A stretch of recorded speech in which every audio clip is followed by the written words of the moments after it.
Décédé voici 160 ans, le Père Laval. Nous avons devant nous la Vierge de Notre-Dame de la Bonne Délivrance, une des quelques Vierges noires de la France. Cette statue a été témoin de la naissance de la congrégation du Saint-Esprit dans une toute petite église de Paris qui aujourd'hui n'existe plus, Saint-Étienne-des-Grès, juste à côté du Panthéon. Et donc, pour les spiritains, cette Vierge Marie est un symbole de la continuité du service des plus pauvres dont le Père Laval a continué l'œuvre à Maurice.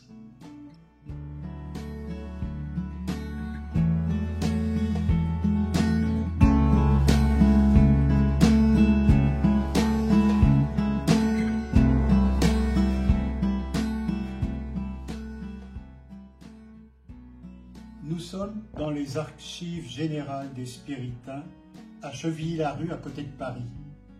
C'est l'endroit où il y a tellement de documents pour les Spiritains du monde entier. Mais évidemment, pour nous, les documents qui nous ont permis de construire les livres, en particulier le dernier sur les lettres du Père Laval. Ces documents sont bien classés. Bien sûr, il faut lire les écritures de l'endroit, de l'époque, mais vraiment, nous avons une richesse et si je ne suis pas à l'île Maurice, je continue à être avec le Père Laval. Pourquoi le Père Laval souhaite-t-il se rendre en Chine? Le Père Laval a dans le cœur un regret. Quand il était jeune médecin, il était un notable. Il avait la responsabilité de la garde civile. Il était médecin à 27 ans. Et donc, il a fait la fête. Et dans sa manière de s'amuser, la messe du dimanche n'était pas ce qu'il y avait de plus important. Et donc, il a conscience que peut-être il a entraîné des gens derrière lui. Et quand il devient prêtre, pour réparer les scandales qu'il a pu faire, il veut partir le plus loin possible, en Chine, avec les lazaristes, et même il rêve d'y mourir en martyr. À l'arrivée du Père Laval le 13 septembre, pourquoi restait-il à bord du bateau ce jour-là? Nous devons nous souvenir que l'île Maurice sortait de l'esclavage. Et pour les Noirs, être libre, c'était avoir des souliers. Et donc, comme ils étaient encore employés, c'était le dimanche qu'ils pouvaient se faire leurs souliers. Et donc, tout naturellement, le cordonnier travaillait très fort le dimanche et le lundi, il se reposait. Et ce n'est pas par hasard qu'à Maurice, on parle du lundi cordonnier. Or, le 13 septembre était un lundi en 1841. Et donc, l'officier de santé qui devait visiter le bateau n'est pas venu. Et puisqu'il n'est pas venu, eh bien, les passagers n'ont pas eu le droit de débarquer ce jour-là. Et c'est le lendemain qu'il est venu et qu'ils ont pu mettre leurs pieds à terre. Le soir, le Père Laval, au lieu de simplement être en colère contre l'officier de santé, lui, il est à genoux sur le pont en train de prier pour ceux vers qui il est envoyé. Que pouvez-vous nous dire sur la petite porte qui mène à la case de Père Laval? Là encore, nous devons nous souvenir que nous sommes juste après l'esclavage.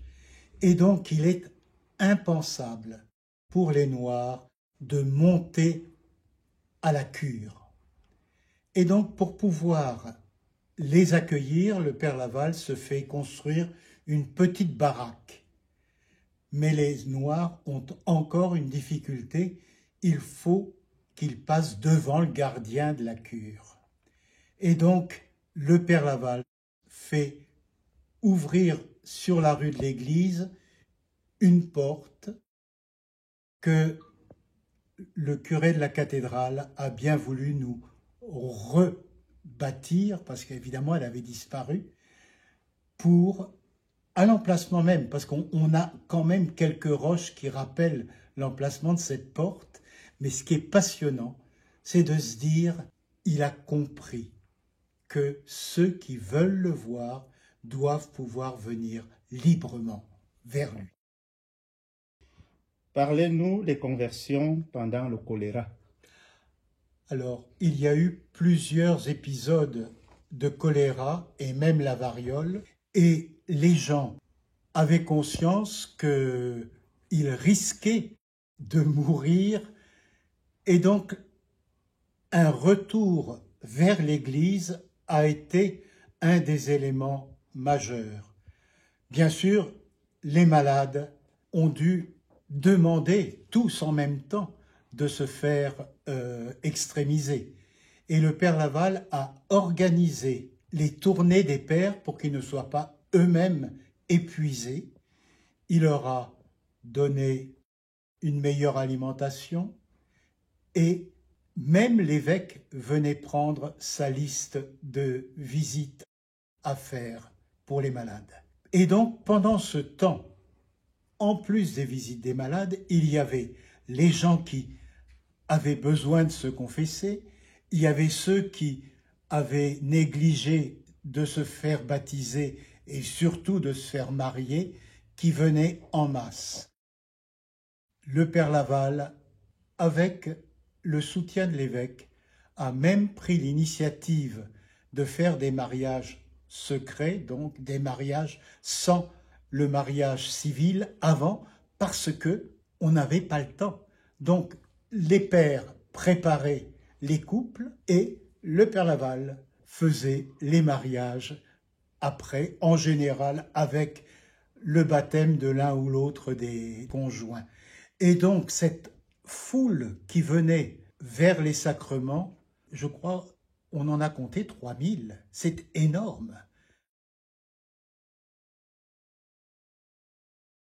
Père Bernard Him, vous avez quitté l'île Maurice. Qu'en est-il de votre responsabilité de vice-postulateur? Depuis que j'ai quitté l'île Maurice, il y a eu un communiqué de l'évêché annonçant que l'évêché prenait la responsabilité de la canonisation du père Laval. Et c'est important. Mais, puisque moi j'ai été nommé par le supérieur des spiritains, tant qu'il ne nomme pas quelqu'un d'autre, je continue à être vice-postulateur. Ce qu'il faut comprendre, c'est qu'il y a un seul postulateur pour toutes les causes spiritaines, que ce soit notre fondateur en 1703, Claude Poulard des Places, que ce soit notre rénovateur, le père Liberman, en 1841, quand le père Laval est venu chez nous,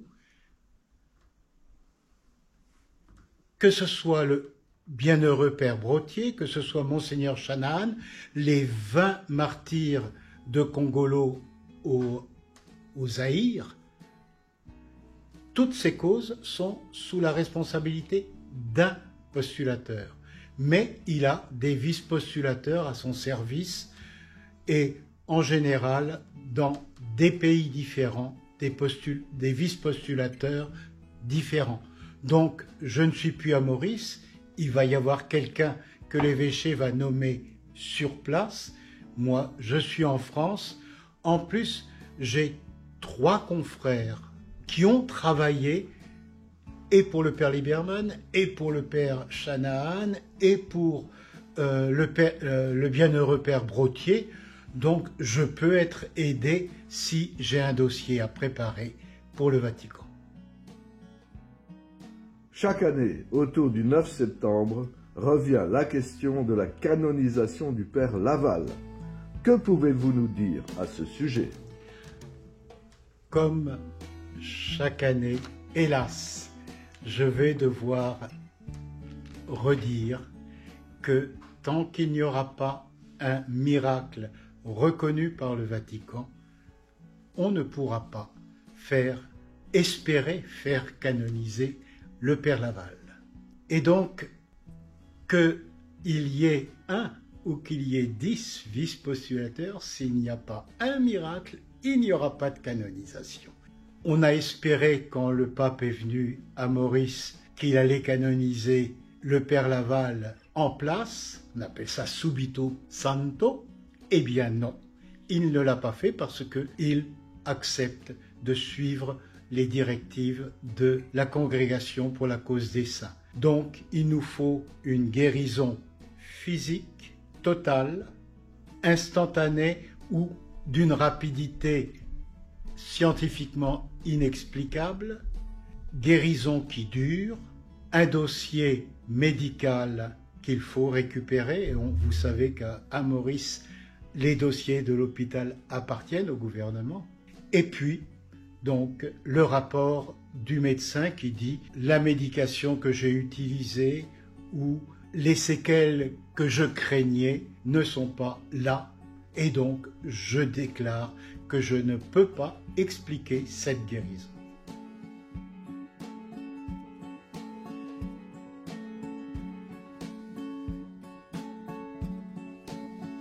Père Laval, priez pour